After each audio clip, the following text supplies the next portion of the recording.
Okay, hey guys, what's up? I'm gonna give everybody some time. So we put this on the calendar, and it will be happening every Sunday at 3:30. We have a time now, and it's gonna be me and Melissa most of the time.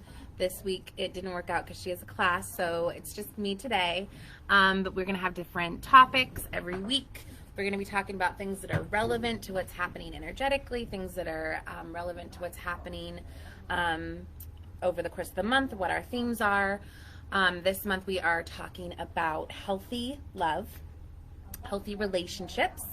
And so we're going to cover different topics that, that touch base on how do you have that, what to do, what to expect. Tips on how to ensure that your relationships are healthy, and things to put in place. So, but this week I'm actually talking about the year of the lovers, which is the year that we're having sort of communally as a whole. 2022 is a 6 numerologically, and that is the year of the lovers. So that's what I'm going to be talking about today, what that means and what to expect. But I'm going to give everyone a little bit of time to get on here. If you are here and you want to say hi, drop a line while I'm talking about stuff. If you have any questions, definitely feel free to ask them in the comments and I'll address them as best I can. I don't always see them right away, but try to scroll to see where they come in at. But I'm going to give it a couple of minutes so that anybody who's planning to come can get here. And then I'll get started talking about the year of the lovers. What does it mean?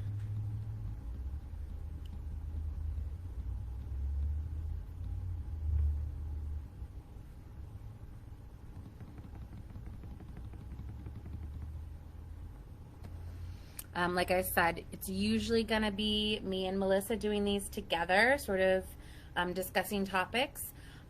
This week it didn't work out because she is teaching a class, so it's just me today, but you'll have both of us for the most part moving forward. And you can check the calendar to see what topics we're going to be covering, so that you know what to expect, and you know, if it's something that interests you. We are talking about the year of the lovers today. Okay, so this is the lovers card as it's depicted in the Rider-Waite. And so this is the energy, the theme that's sort of carrying into 2022 throughout the year. This is the thing that we can expect to experience most often, the thing that we can expect to sort of saturate our year as an overall theme and an overall lesson. This is an indication of the year 2022 as a communal thing, but we all have personal numbers this year as well. So what you do to find your personal number is you will add up the numbers of your birthday this year.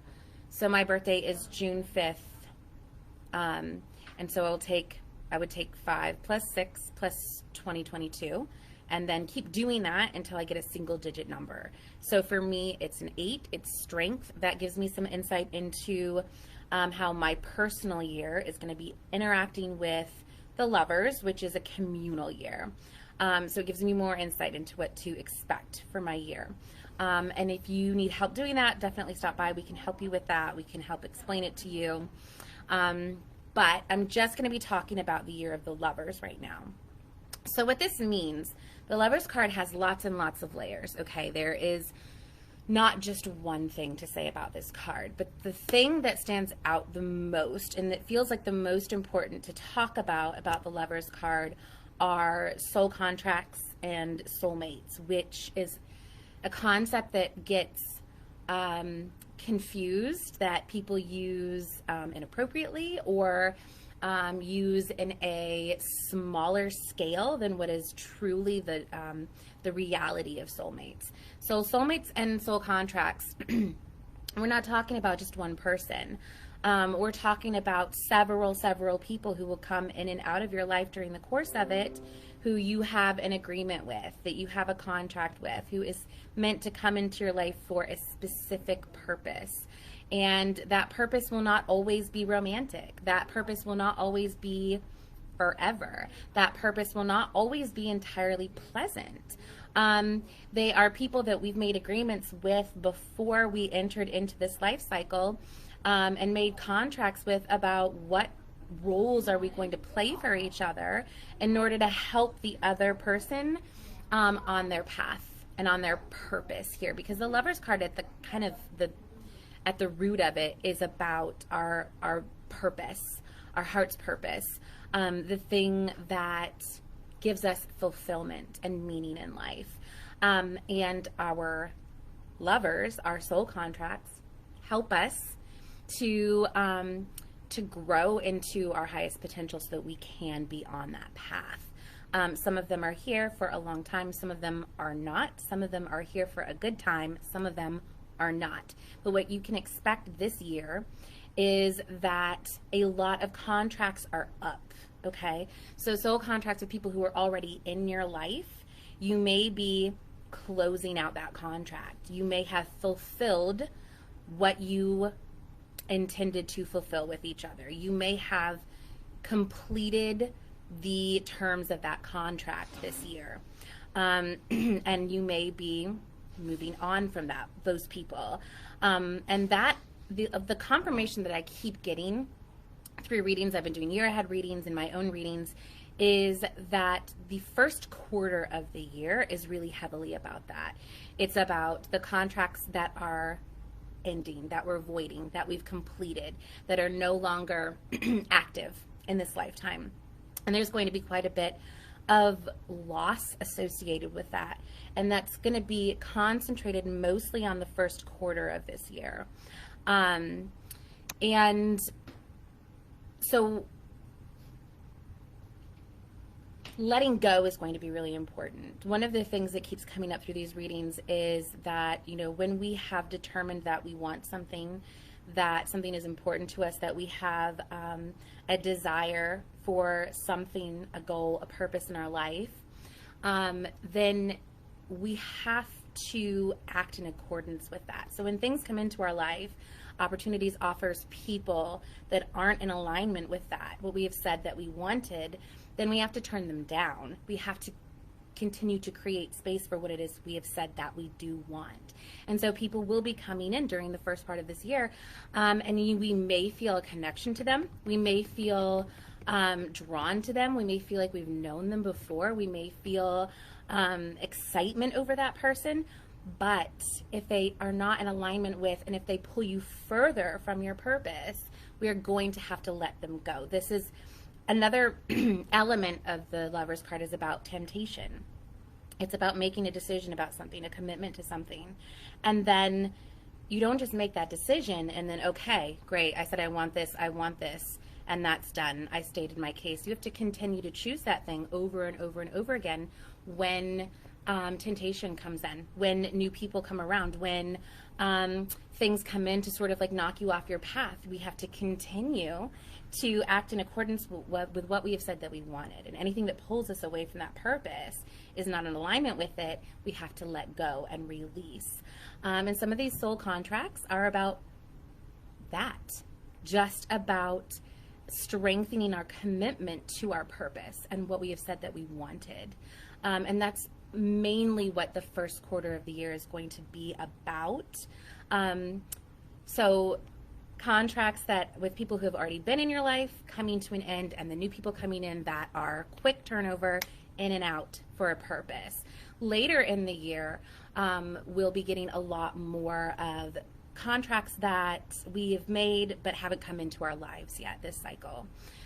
So that means new people coming in that we feel very, very connected to. Now, the thing that's really important about this is sometimes we are going to feel as though someone has come into our life and that this is something that is forever. This is something beautiful. This is something unchangeable. This is something that, you know, is set in stone, okay? Because we're supposed to feel that way when a soulmate, a soul contract comes into our life so that we don't miss them, okay? We're supposed to be drawn to them. We're supposed to be overcome with a desire for this. it's not always going to be the case. Okay, some of these are going to be very, very painful interactions. Some of these are going to be interactions that teach us things that we need to learn. Some of these are going to be for a season to get us through for a period of time in our life, but won't last. And some of them will be. Some of them will be wonderful, permanent experiences as well. But we need to be prepared for all of those things. Another really important thing about soulmates and soul contracts and just relationships in general is mirroring. And this is something that the Lovers represents, and what it comes to do is to show us to ourselves through the reflection of another person in order to come to a place of deeper peace and understanding about our own duality. Duality is a big theme with the Lovers as well. Our darkest shadows and our brightest lights. And we're coming to terms to those and seeing ourselves in new lights and new ways through these relationships, through the mirroring that's happening in these relationships. When you find yourself in a moment, a really difficult moment with another person, ask yourself, what is this showing me about me? When you find yourself in a really beautiful moment with another person, a really inspiring, lovely moment with another person, again, the question is, what is this showing me about me? As a way to move you closer to your purpose. Oftentimes, I mean, we struggle with both, right? We struggle with really accepting our shadows. You know, like, I don't do that. No, I'm not like that. I wouldn't do that. But like, we do, right? And then but that's, I think that's something that as people we're sort of a little bit more comfortable with. We're really good at knowing our flaws and being hard on ourselves. What's really difficult is really fully accepting our light, our beauty, our power, our strength. Because we feel like, and we've been conditioned to think like, well, who am I to be special? And also because it comes with a lot of responsibility. But as important as coming to terms with our shadow is coming to terms with our light through the context of these relationships that come in during the year of the Lovers. Duality is this thing that, you know, I have this tarot deck. I love this tarot deck. It's called Morgan's Tarot, and one of the things that that deck talks about is that duality is an illusion, because to say that there is duality is to say that there are two separate or several separate aspects of the self, but it's actually all a part of the same, and that is a really important aspect of the Lovers card as well, because it's integration. The goal of our soulmates, our Lovers, the goal of humans in general is to reintegrate back to spirit, reintegrate back with one another. And the belief that something is different or separate or other than is the only thing that makes it so. And so one of the important lessons that we're learning through the Lovers and duality is that there aren't two separate parts of the self. There are just many iterations of the self, but they're not separate. They are the same. And all of this, again, is happening to bring us further down the path of our purpose, of our soul's purpose, of our heart's purpose, of the thing that gives us meaning and joy, and that makes being here feel worth everything that it takes to be here.